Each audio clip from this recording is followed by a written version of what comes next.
હરિઓમ વિદ્યાર્થીઓ, ધોરણ 1 વિષય ગણિત. ગણિતમાં આપણે પ્રકરણ 11 સંખ્યાઓ જોઈએ છીએ. અંક અને શબ્દમાં 51 થી 60 ની સંખ્યા આપણે જોઈ ગયા. અંક અને શબ્દમાં 51 થી 60 ની સંખ્યા આપણે જોઈ ગયા. હવે આજે પાઠ્યપુસ્તકમાં આપણે જોઈશું. તેમાં પાઠ્યપુસ્તકમાં એમાં દશક અને એકમનો ખ્યાલ મેળવીશું. અહીંયા જુઓ, છોકરા પાસે શેરડી છે તો કેટલા જૂથ બનાવેલા છે? એક જૂથમાં કેટલા સાઠા છે? 10. કેટલા? 10. તેવા 1 2 3 4 4 વખત 10 10 કરો એટલે કેટલા થાય? 10 ને 2 વખત 10 એટલે 20. 3 વખત 10 30. 4 વખત 10 40. એટલે 4 દશક. શું બોલાય? 4 દશક. છૂટા કેટલા છે? 1 2 3 4 ને 5. છૂટા કેટલા છે? 5. કેટલા? 5. 5 છે શું કહેવાય? એકમ. 5 છે શું કહેવાય ભાઈ? એકમ. અને 4 એ દશક. આને જૂથ બનાવ્યા છે. 1 2 3 ને 4. 4 જૂથ બનાવેલા છે એટલે 40 અને 41 42 43 44 45 5 છે એકમ અને 4 એ દશક. 4 દશક એટલે કેટલા? 40. કેટલા? 40. બરોબર. તો હવે આપણે અહીંયા નીચે જોઈએ. 3 શેરડીના જૂથ આપેલા છે. 3 જૂથ એટલે કેટલા? 3 જૂથ એટલે કેટલા?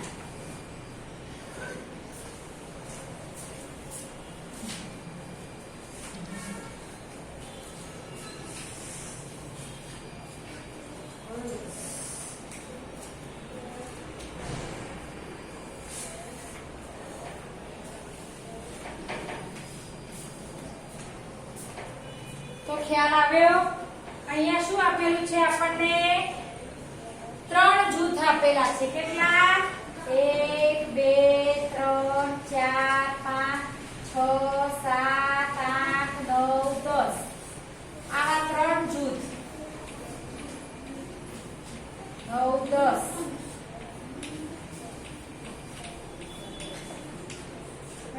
એકમ કેટલા છે? 1 2 3 ને 4.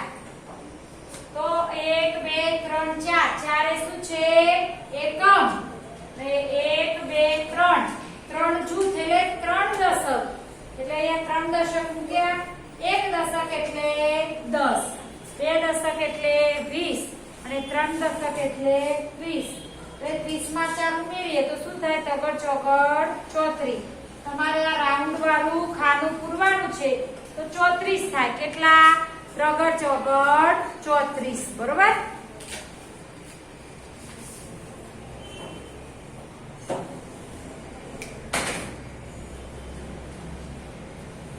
હવે એની બાજુમાં જુઓ, ખાનું ખાલું આપેલું છે. ખાલી કેટલા આપેલી સંખ્યા તમને? ચોગડ તગડ 43. કેટલી આપી છે ભાઈ? ચોગડ તગડ 43. એમાં 3 એ શું કહેવાય? એકમ. તો આપણે અહીંયા 3 એકમ કરીએ અને 4 એ શું કહેવાય? દશક. તો અહીંયા કેટલા જૂથ બનાવવાના? 4 દશક એટલે 4 જૂથ બનાવવાના. જેટલા દશક હોય એટલા જૂથ બનાવવાના. જેટલા દશક હોય એટલા જૂથ આપણે બનાવવાના હોય. તો 1 2 3 ને 4. તો 4 જૂથ બનાવ્યા. 4 જૂથ એટલે કેટલા? 40. 4 દશક એટલે કેટલા? 40. હવે છૂટા કેટલા છે? 1 2 ને 3. તો 3 એ શું કહેવાય? એકમ. શું કહેવાય? 3 એ શું કહેવાય? એકમ. તો 3 એકમ અને 4 દશક. 3 એકમ અને 4 દશક.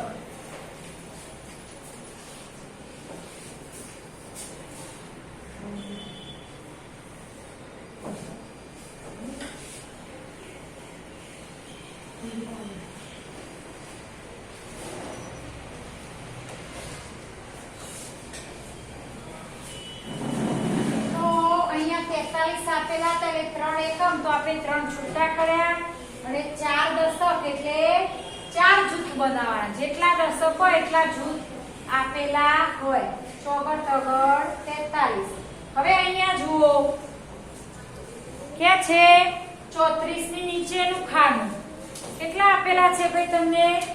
દશક અને એકમ આપેલા છે. શું આપેલું છે? દશક અને એકમ.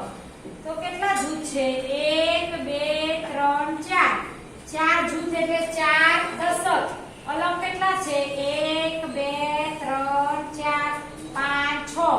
6 એ એકમ. શું કહેવાય? 6 એ એકમ. 6 એ શું કહેવાય? એકમ. અને 4 એ દશક. તો 4 દશક એટલે કેટલા થાય? 40. અને ચોગડ છગડ 46. અહીંયા શું મુકાય? 6 એકમ અને 4 દશક એટલે કેટલા થાય? 46 સાઠા. કેટલા છે? 46 સાઠા. હવે 46 ની નીચેની સંખ્યા. અહીંયા શું આપેલું છે ભાઈ? એમાં ફક્ત જૂથ આપેલા છે. કેટલા જૂથ આપેલા છે એ આપણે જોઈએ. અહીંયા 46 ની નીચે તમારે ફક્ત જૂથ આપેલા છે. શું આપેલું છે ભાઈ? જૂથ. કેટલા? 2. 1 2 3 4 5 6 7 8 9 10. 1 2 3 4 5 6 7 8 9 10. પછી એકમમાં 1 2 3 છૂટા એક પણ આપેલા નથી. ફક્ત 2 તમને જૂથ આપેલા છે. અહીંયા પણ ખાનું ખાલી છે. અહીંયા પણ આ એકમ, આ દશક. તો એકમમાં કશું જ નથી એટલે 0. 1 અને 2 દશક કેટલા છે? 2 એટલે 20. કેટલા થશે? આના નીચેનું ખાનું અહીંયા 20. કેટલા છે? 20.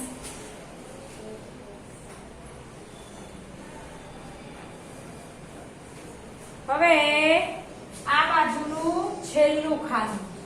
એમાં તમને એક પણ જૂથ આપેલ નથી. અને અહીંયા ફક્ત કેટલા આપેલા છે? 22. તો તમારે એકમ અને દશક શોધવાનું રહ્યું. એકમ અને દશક. એકમ અને દશકમાં આ 22 છે. તો આપણે 2 એકમ તો 2 જોડ્યા અને આ દશક 2 છે તો 1 જૂથ અને 2 જૂથ. 2 દશક હોય તો કેટલા બનાવવાના? જૂથ 2. એટલે 10 ને 10 20. 21 અને 22. 22 આવી ગયા. એમાં 2 શું કહેવાય? એકમ. અને આ 2 એ દશક. બરોબર? ખ્યાલ આવી ગયો? આપણને આ રીતે એકમ અને દશકનો ખ્યાલ મેળવવો જોઈએ અને આપણને ખ્યાલ પણ હોવો જોઈએ. હવે પાછળનું પેજ જુઓ. 118 નંબરનું પેજ. 118 નંબરનું પેજ. એના પાછળનું શું છે ભાઈ? આપેલ જગ્યામાં સંખ્યા લખો. શું લખવાનું છે તમારે? સંખ્યા. અહીંયા જૂથ આપેલા છે. પહેલા આપણે આ ઊભી લાઈન લઈશું.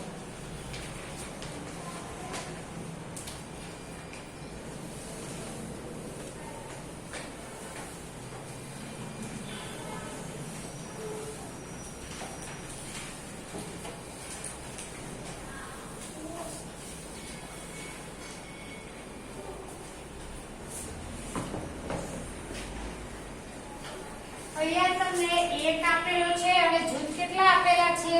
5. 1 2 3 4 5 6 7 8 9 10. 1 2 3 4 5 6 7